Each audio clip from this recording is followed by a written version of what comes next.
불교 이야기 시간입니다. 오늘은 불교는 쉬운가 어려운가에 대해 이야기를 하고자 합니다. 불교는 어떤 종교인가에서 불교는 다른 일반적인 종교와는 다른 신앙의 종교가 아니다.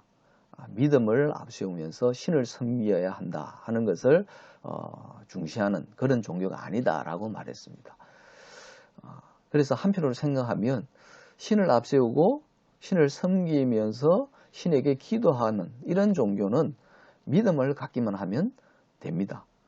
반면에 불교는 스스로 사람으로서 지혜를 터득하고 그래서 해탈해야 한다, 깨달아야 한다라고 하니까 어렵게 여겨집니다. 실제로 불교에서 깨달은 사람, 성인이라고 할 수 있는 사람이 그렇게 많아 보이지는 않습니다. 그러면 불교는 어려운 종교가 아닐까라고 생각할 수도 있습니다.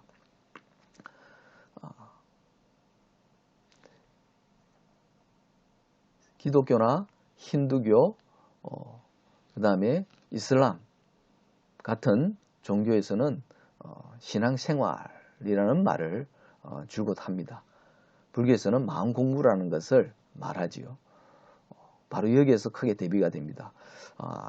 이미 불교는 다른 종교와 달리 이 믿음보다 공부라고 하는 것을 더 중시한다. 이건 이제 물론 신을 전제로 하느냐 하지 않느냐, 또는 믿음을 우선하느냐 지혜를 중시하느냐 하는 차이에서 비롯된 겁니다. 신앙이라고 하는 것은 우러러서 떠받든다. 믿을 신 우르를 앙이죠. 그래서 믿고 우르러 받든다 하는 뜻입니다. 그럼 무엇을 믿고 누구를 우르러 받드는가? 신입니다. 물론 신이 아닌 예수나 무하마드 같은 교조를 우르러 떠받들기도 합니다. 반면에 이 불교에서 마음 공부라고 하는 것은 말 그대로 자신의 마음을 들여다보는 공부죠. 자기 마음이 탐욕이나 성냄, 어리석음, 흔히 삼독이라고 하죠. 세 가지 독입니다. 탐진치, 탐욕, 성냄, 어리석음. 이런 것이 인간을 그릇된 길로 이끌고 고통 속으로 몰아넣는다고 하는 것이 불교의 기본적인 교리입니다. 바로 그러한 세 가지 독을 말끔히 씻어내서 외부의 어떤 것에도 휘둘리지 않는 그런 공부와 실천을 하도록 하는 것. 이것이 마음 공부입니다. 그렇게 함으로써 말 그대로 괴로움에서 벗어나 진정으로 자유로워질 수 있다고 하는 거죠. 이것만 보더라도 믿고 우러름에 받드는 신앙생활은 매우 쉬워 보입니다. 스스로 마음을 들여다보고 깨달아서 실천을 하는 마음 공부라고 하는 것은 신앙생활에 견주면 매우 힘들고 어려운 듯이 보입니다. 실제로 불교에 발을 들여놓으면 그런 어려움을 호소하는 경우가 많습니다. 그런데 우선 알아야 할 것은 불교는 마음 공부를 하는 종교가 아닐 수도 있다는 사실입니다. 흔히 불자들이 또는 스님들이 마음 공부라고 하지만 정말로 그것이 불교의 핵심, 본령인가 하는 점은 한번 다시 생각해 볼 필요가 있습니다. 우선 마음 공부란 뭐냐? 마음이 공부한다는 겁니까? 아니면 마음을 공부한다는 겁니까? 마음이 공부한다면 공부하는 그 마음은 어디 있으며 무엇이냐 하는 거죠. 그리고 그 마음은 대체 어떤 공부를 또 한다는 말입니까? 또 마음을 공부한다고 한다면 그 마음은 또 무엇이며 어디 있는가를 한번 살펴봐야 됩니다. 내가 마음을 공부하려고 하면 그 대상으로서 마음을 알아야지 공부를 할 거 아닙니까? 그런데 도대체 그 마음은 어디 있죠? 하루에 12번도 더 변하는 게 마음인데 도대체 어디 있는지 종잡을 수 없는 게 마음인데 이렇게 마음이라는 그것을 화두로 삼아 버리면 벌써 미궁 속으로 빠져듭니다. 그러니 마음 공부가 될 리가 없죠. 그래서 마음 공부란 말은 그럴듯하지만 사실은 오히려 사람을 헤매게 만드는, 불교에서 진정으로 가르치는 것으로부터 벗어날 수 있도록 만들 여지가 많은 그런 용어입니다. 그래서 이점에서는 마음 공부라는 걸 일단 치워버릴 필요도 있습니다. 애초에 부처는 마음 공부란 말 따위를 하지 않았습니다. 제가 경전을 읽으면서 느낀 바, 알게 된 바로는 부처는 마음 공부라는 걸 앞세우지 않았습니다. 사실 부처는 애매하거나 모호한 것을 말한 적이 없습니다. 우리가 흔히 말하는 방편설법이라 하죠. 상대의 근기에 맞게, 질문을 한 사람의 처지에 맞게 적절하게 대답을 합니다. 그래서 매우 명쾌하고 들은 사람 입장에서 한결 개운해지는 그런 대답들, 그런 설명들을 해주었습니다. 거기에 비하면 마음 공부는 정말 애매모호하기 짝이 없습니다. 얼핏 들으면 그럴듯하지만 실제로는 헛소리거나 흰소리에 가깝습니다.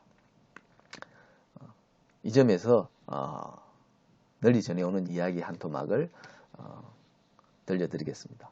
당나라 때는 무수히 많은 시인들이 등장했습니다.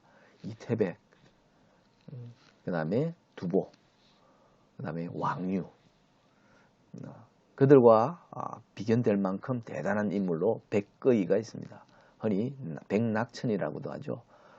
낙천은 즐길낙 하늘천입니다. 하늘을 즐긴다. 이 말은 하늘의 이치, 하늘의 이법을 즐긴다 라는 뜻입니다. 정말 함의가 크죠.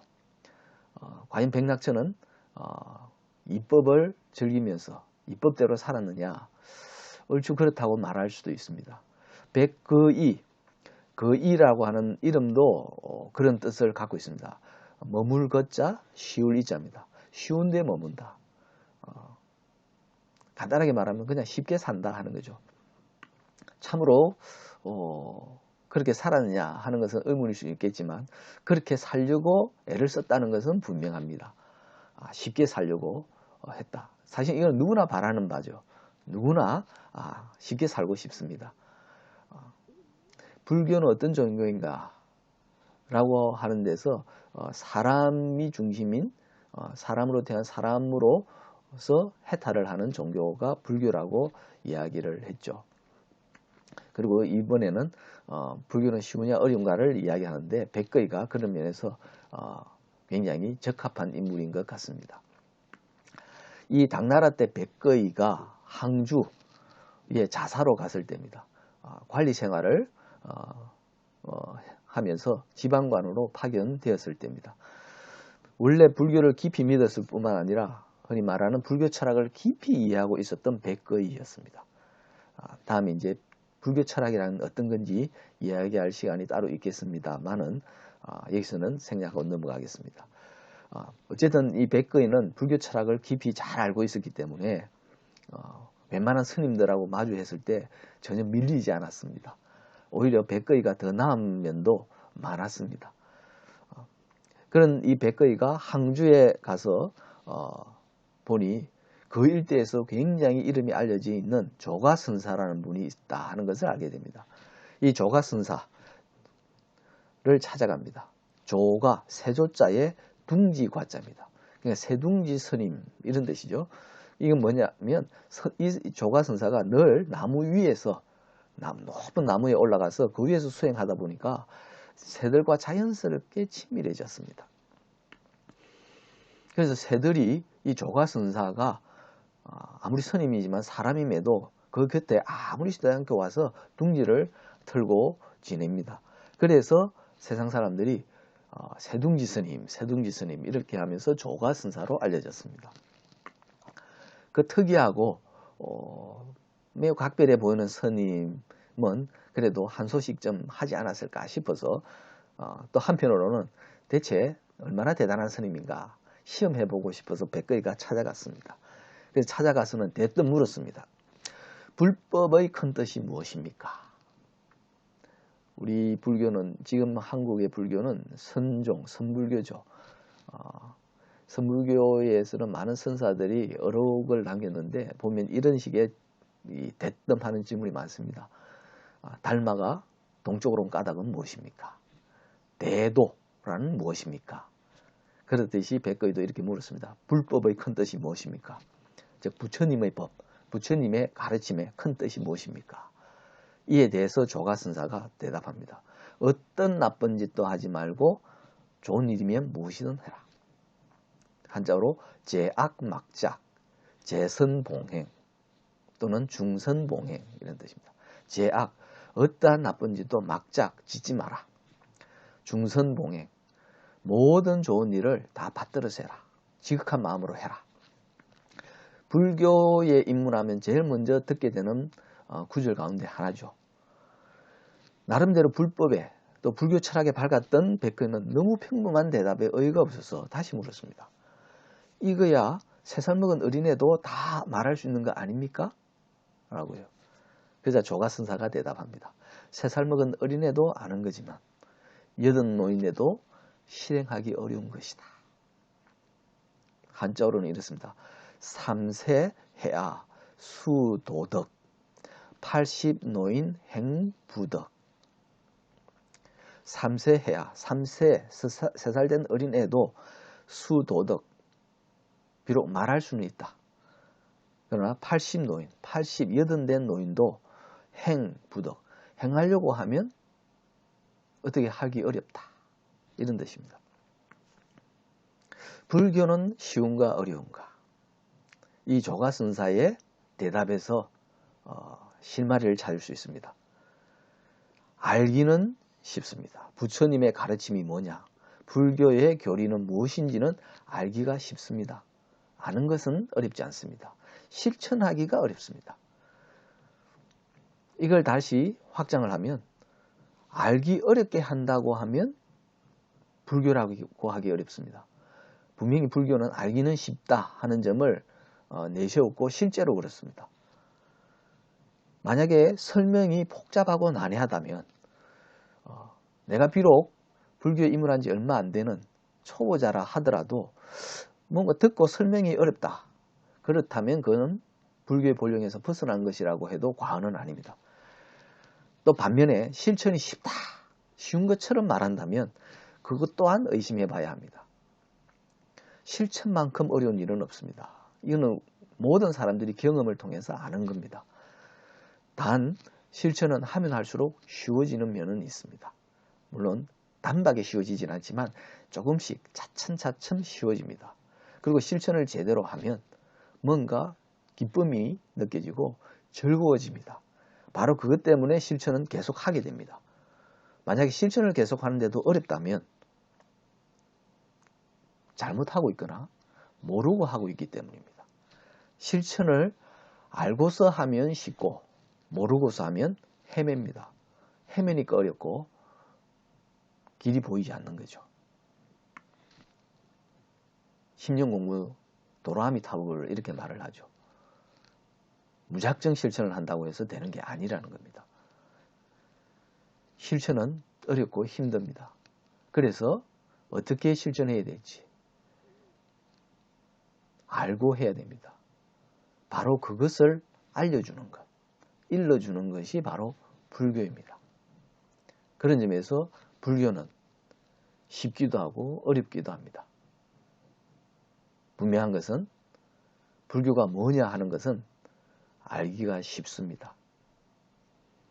이 불교 이야기 시간을 통해서 여러분들께 제가 해드릴 수 있는 것은 불교는 쉽다는 것, 왜 쉬운지를 알려드리는 것 뿐입니다. 그걸 미천으로 삼아서 일상에서 여러분이 직접 한번 해보시면 그때 큰 어려움을 느끼실 겁니다. 그러나 그것이 또한 불교의 길입니다.